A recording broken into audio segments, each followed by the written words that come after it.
Welcome back, everybody. This is Lindsay and this is Linda's Investing. And today I'm going to talk about all the lessons I learned buying in Indiana out of state. Actually, not all the lessons because I think that would be a very, very long video, but about 5 lessons that I learned.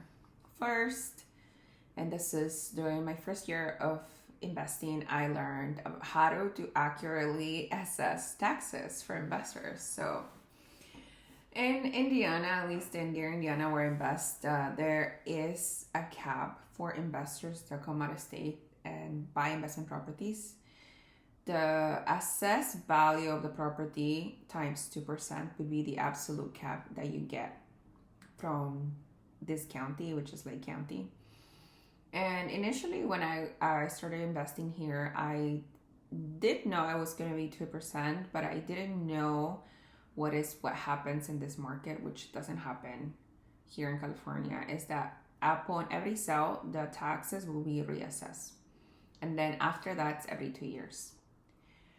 So I was counting on the assessment to not happen right after me purchasing my first property. And if you don't remember, I purchased my first property in Hammond, Indiana, which is like west of Gary, still in Lake County, but Hammond, Indiana is a B-type neighborhood. It's in, and with that comes better public schools, which not only, the reassessment of the assessed value of the house was triggered by the sale. Also, there was a referendum that was passed that increased my property taxes by like $500 on top of that cap value. So knowing that you would have to find out in the county that you're investing if there is anything like that happens to on top of the assessed taxes of the house. That would be when you're done with the purchase, when you're finished the purchase, calculation. It's very different in every state. Some states are capped at 2%, some states are 1.2%, some states they have homestead and then different 3% assessed 3% taxes of the assessed value. I think I heard that from North Carolina. Yes, one of the Carolinas. Anyways, lesson number 2, comping. So if you don't know comping and this is a new concept to you, it's basically assessing the after repair value of a property after you put some work into it. So this is when you're looking at add value projects. For me, for example, I do BRRRRs. You may do flips. So both of us, we have to learn how to comp. But BRRRRs meaning buy, rehab, rent, refinance, repeat, meaning that I go and buy homes that are not rent ready because I invest in long-term rentals. They're not rent ready. They're, a little bit up. They're not updated. They may have problems like roof problems, furnace problems, water heater problems, whatever. They are more problematic properties, but I buy them under market price because they're not rent ready, so I can force some value into them. And then I have to accurately, in order for me to be successful be doing the BRRRR, which means ideally I would be able to get all my money out of the deal once I push that value in. Example, buy with cash, then rehab, then after 6 months, because some banks will allow you to cash out of the property you purchased before 6 months, but most traditional banks will lend on if you own the property for 6 months. So you have 6 months. It's called a seasoning period. So you have to calculate that accurate futuristic value of the house. So how do you come? You come by looking at the sold homes in that area. So if you don't know how to comp, ask your realtor, somebody that's experienced, somebody knows the zip code where you're investing, somebody knows the asset class you're investing in, single family, multifamily, commercial, to provide you with the comps of the area. So for example, in my area, I buy single family homes, mostly 2 or 3 bedrooms a small house, still on the smaller side, so between 700 square feet to like 1400 square feet houses. So if I'm looking at a particular house, I'm looking of the comps of, let's say, the last 6 months of sold homes in that zip code that have the same square footage or 200 square feet over, 200 square feet under, same construction material, same number of rooms, same number of bathrooms, around the same finishes, which at that time you would look at how much work you would put into that house. Do they have new floors? Do they have coarse countertops? Do they have just laminate countertops? So same about finishes that you're gonna put into your rehab. And then same neighborhood, of course. And Gary is quite particular because even in the same zip code, the streets change street by street. So you may be seeing homes that were sold significantly lower like 6 months ago, just the next street over. But again, you have to have your baseline. So it's, like I said, square footage, same construction materials, rooms, bathrooms, same finishes. And that's, I think, where people get stuck. And I am also gotten stuck on this because I feel like I undercomp. But that, it's a good thing to have at least, because when you mess up, you F up, you can F up a little less horribly. Or if something happens, like a fire happened in one of my properties. So I was glad that my comps were super lower than what it actually happened. So that was great for me. But I'm still getting good at it. But I had 3 years in my market, so it's gonna get better.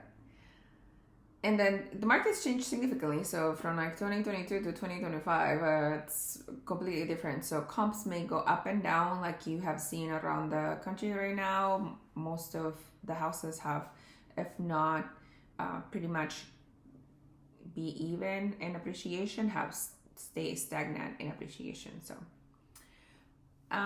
lesson number 3, and this is maybe a controversial take, but I would prefer that you not buy turnkey.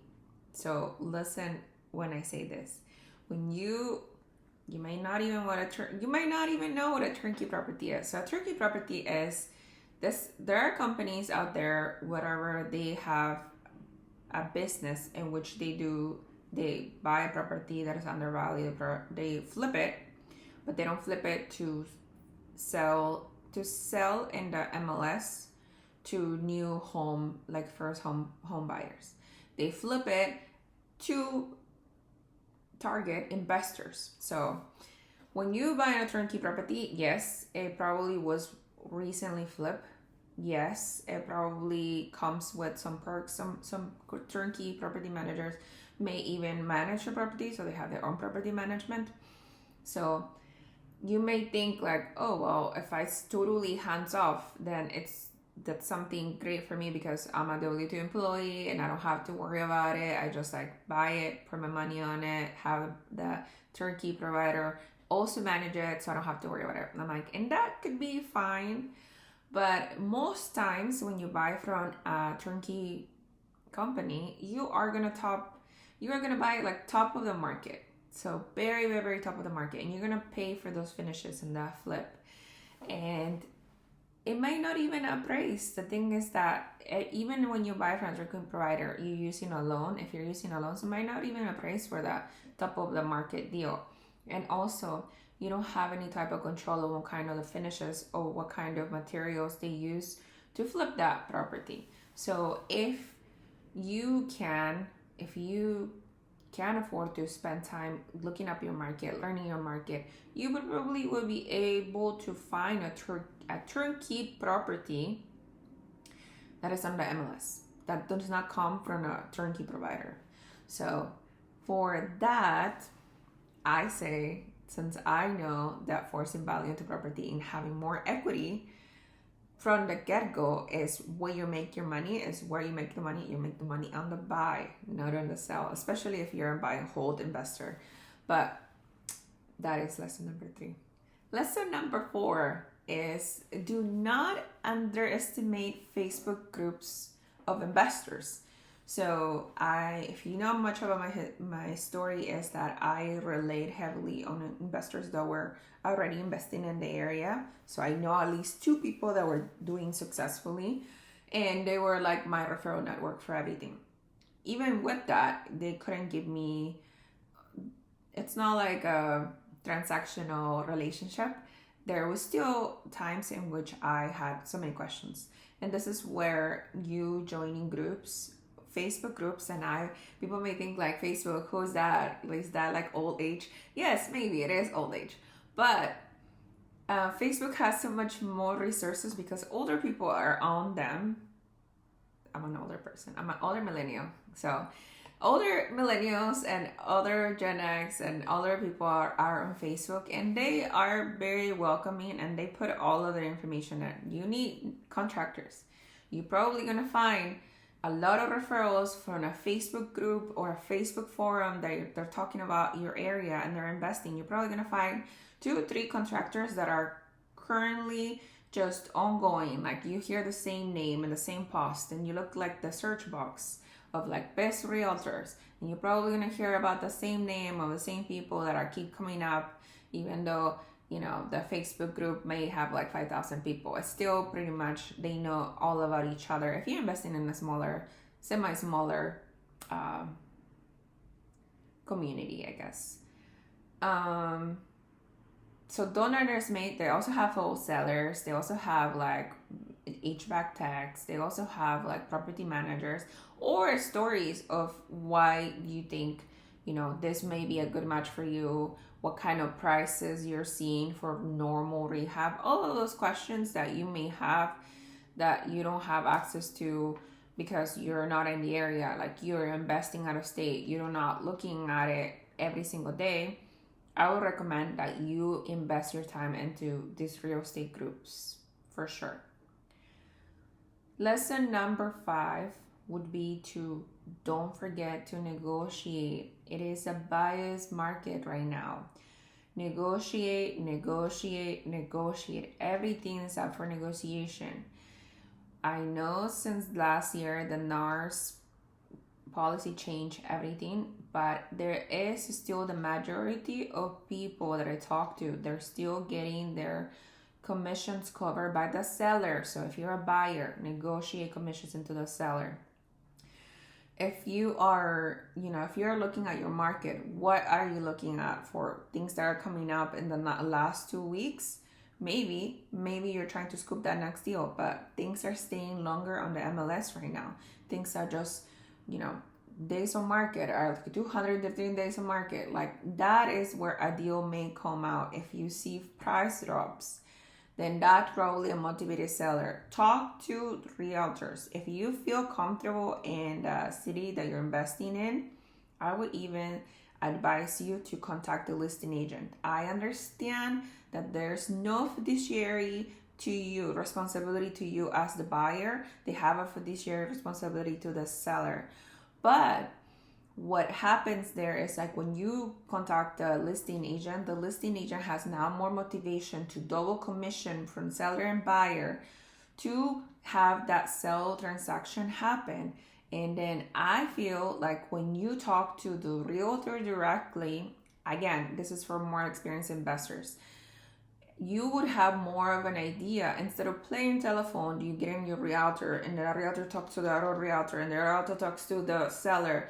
You caught a little bit more of the telephone pole line or whatever, in which you talk directly to the realtor, and you have more of a sense of where the seller's mind is at. So negotiate, see what's going on, see what you can, and the deal, what you can entertain in the deal. For example, let's say you're buying something that is a hoarder's house, and then it's full of stuff, and you see the picture, it's full of stuff, but it's a house that you feel like an ARB would be strong.